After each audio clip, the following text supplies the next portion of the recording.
Hi guys, welcome to the channel. In today's video, I'm going to show you how you can add email to WhatsApp.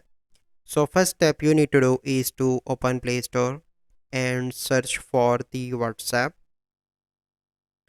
Click on that and you need to update your WhatsApp Messenger. So once you complete that step, you need to go back and you need to open WhatsApp.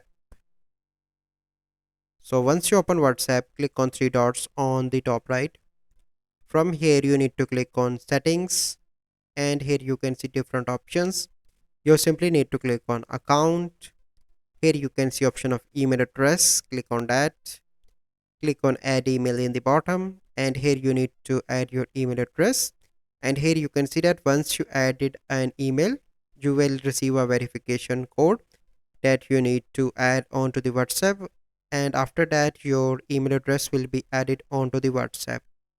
So this is the process that you need to follow. So I hope you find this video helpful. If you find this video helpful, must like this video, subscribe to our YouTube channel for future videos. We'll see you in the next video. Thank you. Have a good day.